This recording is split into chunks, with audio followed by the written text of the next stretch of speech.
Hi, this is Marsha Harris, back with you today to go over the summer resume.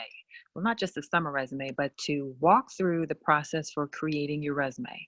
As you remember, or you may remember, we met a few weeks ago, um, and during that session, we talked about different ways of finding job opportunities. And one of the things that we discussed during the session was your resume. Now, in order to find a job, for the most part, you'll need a resume. So you want to make sure that your resume is as professional looking as possible. So what we'll do is go through the same resume that we used during the presentation a couple of weeks ago. I'll just walk you through the process of putting one together. So for the next half hour or so, we'll be talking about this. Now, let's go to the top. As you can see, the resume is for a young man named John Smith. John has left some space up top of the resume. His contact information is not way up top, but he does have a margin up there. So you want to make sure to leave enough spacing up there. I'm not sure exactly how much that is, but that's probably what the default setting is. Next, you'll put your contact information, meaning your name, your address, your cell phone or your phone number, and your email address. So first name, last name, no need to put Mr. or Miss unless you have a name that is unisex or something that would not be very obvious to the reader what gender you are. So in that case, you'll want to put Mr., Ms., etc. Now you'll have your street address, your city and state. Then you'll have your cell phone or your home phone, whichever is the best to reach you. And then you'll have your email address. One caution about the email address is you want to make sure that you use a professional, let me say that again, a professional email address. What I mean by that is your first name, last name at your email provider. Nothing cute, nothing funny, nothing other than very basic, very professional. A word to the wise on your cell phone.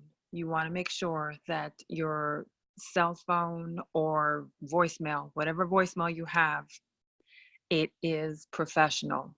No music, no talking, definitely no foul language, nothing like that. Just a very basic, you have reached John Smith, I'm unable to take your call. Please leave me a message and I will call you at my earliest convenience.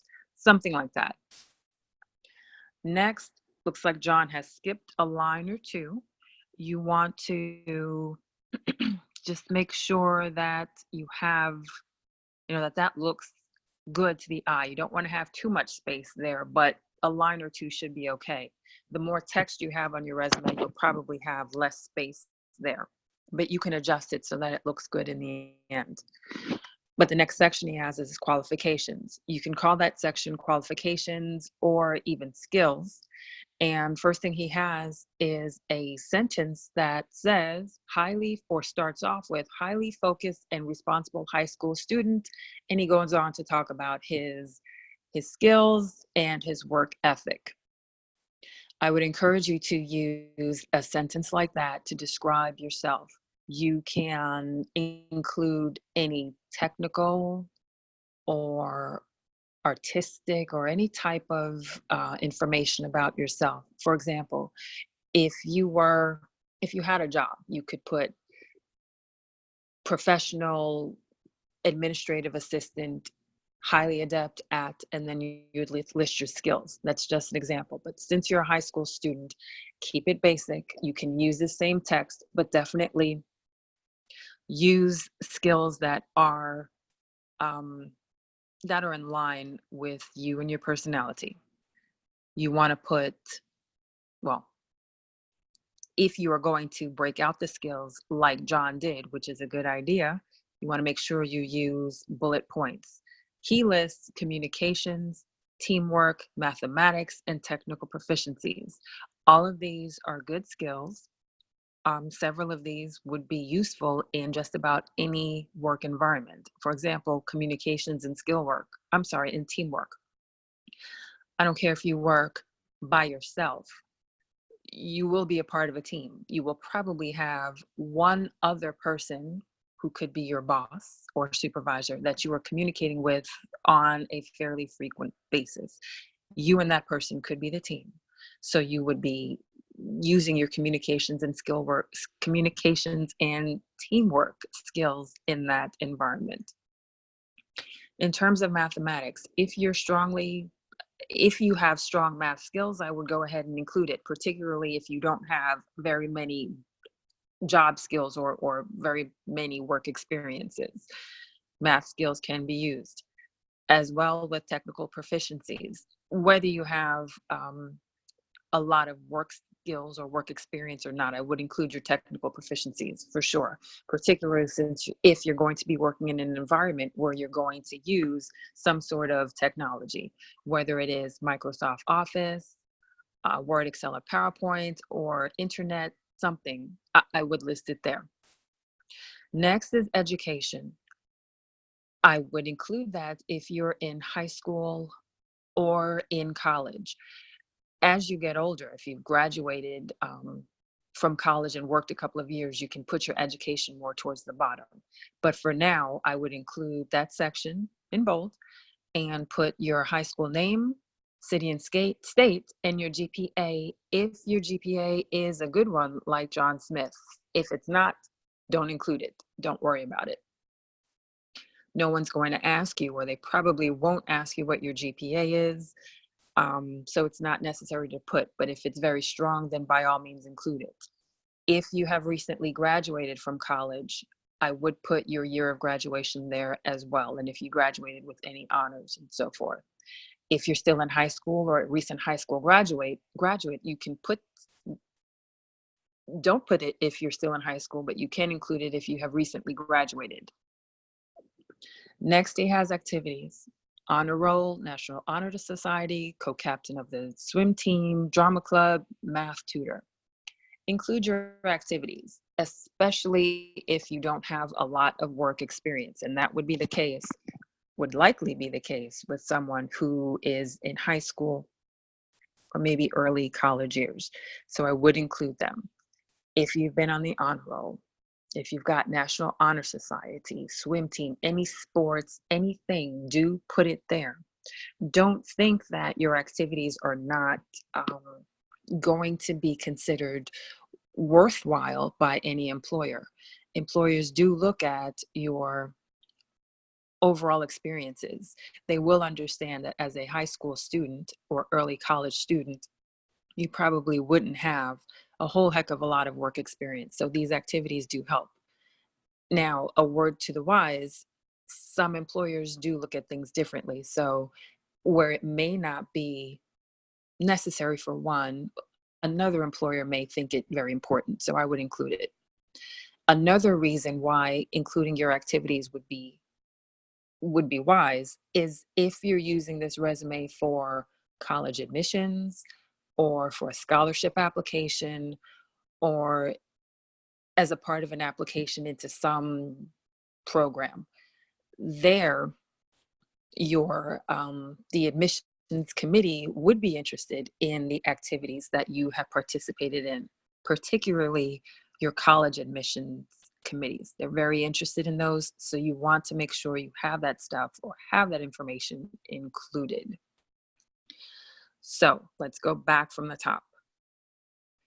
Have your name, address, phone, and email up top. In this environment or in this example, it's listed in bold. I would go ahead and list it in bold as well. Your email should be professional. Your voicemail should be professional. Next section is qualifications. You can have that 1, 2, or even 3-liner that kind of describes you in a nutshell, and then break out specific skills or qualifications in bullet points. Some qualifications that are pretty much universal to any employer are communications and teamwork and your technical proficiencies. So I would include those no matter where you apply. Next section is your education.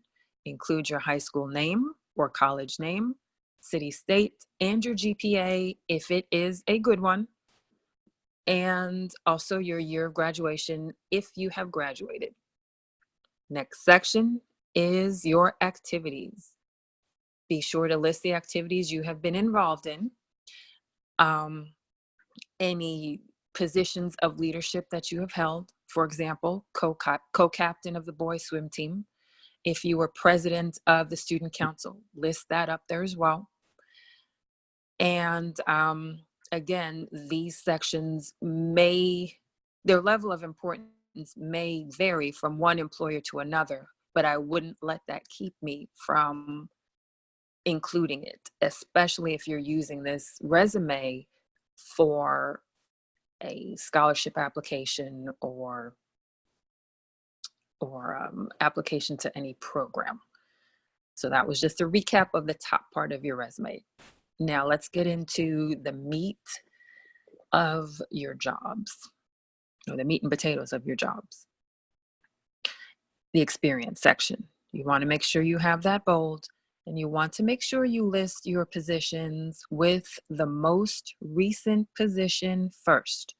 That's called a reverse chronological resume, or your resume will be in reverse chronological order, and it's actually called a chronological resume.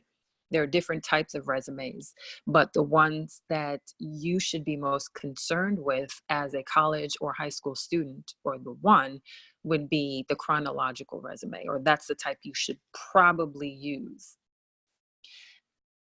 So you would have your first position listed, or the company, the city and state, your position, and then the years that you've worked at the company. Next, you'll want to have several bullet points that list the experiences or the duties that you've performed on the job. So let's walk through John's experience list. He's got greeted customers and determined their specific needs by following up and generating repeat business by encouraging customers to return.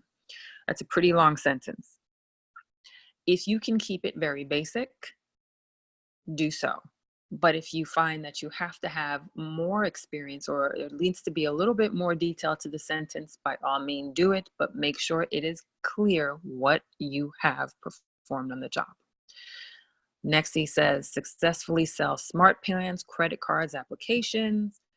Next, maintain an accurate cash draw of over 1,500 packaged customer purchases. And then finally, effectively utilize resources.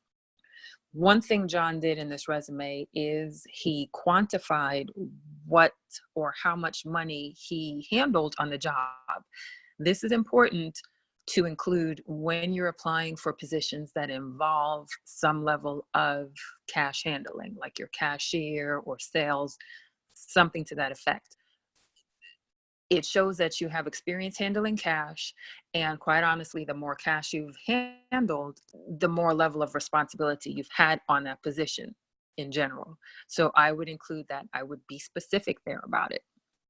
Also, if you have any accomplishments on that job, for example, if you were able to sell, I don't know, if you outsold any of your colleagues, you won an award for selling the most subscriptions of some sort of service, I would include that there as well.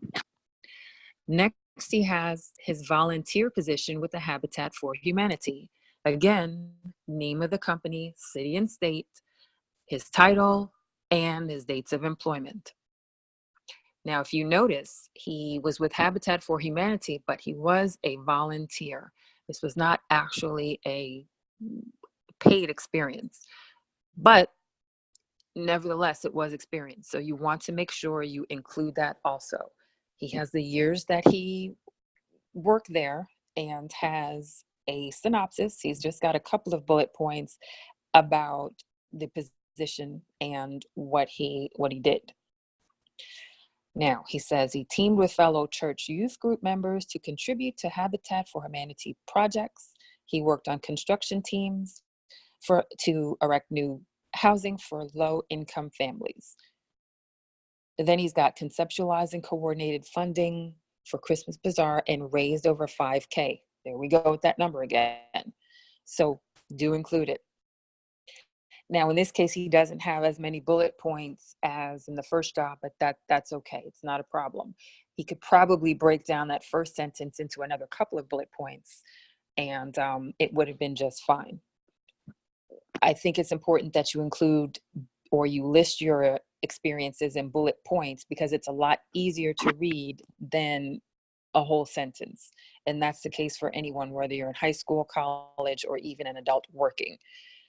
You want to make this as painless for the recruiter as possible because they may be looking at tons of other resumes and they need to be able to quickly identify what it is that you did and the skills that you have that are applicable to their position. Now, let me say this. If you've had two jobs at one time, for example, if John worked for Habitat for Humanity and for Richard's computer store at the same time, or if they overlapped, you would want to put the most recent job first and then the older one before it. So they one he could have started this year and one he started the year before. So you want to keep the most recent one, as I said before, and then the previous job before it. It's okay if they both have the same end date. Next, John has his trumpet player role listed. He says middle and high school bands, Washington, D.C., trumpet player. That is okay. Again, you want to make sure that you have all of your experiences listed. This, although it's not a paid position, it is a position where he held some sort of leadership, some sort of role. He was a trumpet player, and I would include that on your resume if you don't have any other paid or volunteer work experience. Again, he has his years of employment or his years involved as a trumpet player, and he has about 3 bullet points listed there. He talks about his concert, participated in concert and marching bands each year, attended regular rehearsals 3 times a week, promptly dressed and prepared instruments for concert performances. So he's listing the experiences, his duties, and what this does, although it wasn't paid, it shows that he has experience in organizing, in preparing, in ensuring that his concert performances were accurately set up. I mean, there's a lot that he's done just as a trumpet player. This would be especially helpful if he's also looking for something or a position involved in some sort of music or entertainment field. Don't discount any of the experiences that you've had. And he ends it there. That's the final section of his resume. If your resume spills over, if you've got more work experience than John does, and you find that you're going into 2 pages, that's fine. Continue to list your experiences, and this may not be applicable for someone in high school, but for someone in college or even a recent graduate, you may have several years of experience. That is okay. You know, typically it's said that you should go back 10 years of experience, no more than 10 years of experience on a resume. There are different schools of thought on that. Again, as you get older, as you have worked longer, you'll have more to put on the resume, and you'll just go ahead and continue to add. But I would not go more than 2 pages. So let's go back and do a recap of the resume. I know I talked about the beginning part, but I want to circle back and go through the entire form since we've gotten to the end of it. So in case you missed the last recap, here we go. Make sure you leave enough space up top before you include your contact information. That is, you'll probably just leave the default spacing up there. Then you'll put your name, your address, street address, city and state, and zip code. Your best contact phone number for you, which is probably your cell phone or could be your home phone, and your email address, professional email address, professional voicemail. You're going to skip a line or two. In bold, you will put your qualifications or your skills. You'll label that section, qualifications or skills, and then you'll include a 1 to 3 liner about your qualifications, skills, and experiences.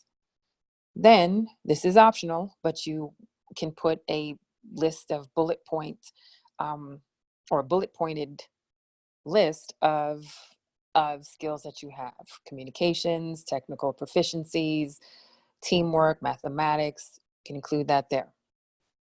Next, you'll have your education. And you want to put your local high school or your high school, your city and state, and your GPA if your GPA is a good one. You also want to include your year of graduation. And if you're a recent college graduate or even a college student, you can include your major there also. Next section, title activities. You can make it bold as well. List your activities there and make sure you identify if you've had any positions of leadership right in that section. After that, you'll have your experience section, and the title is in bold, and then your jobs in a reverse chronological order, meaning most recent job first. And you'll have a set of bullet points about your duties, or that identify your duties under that job.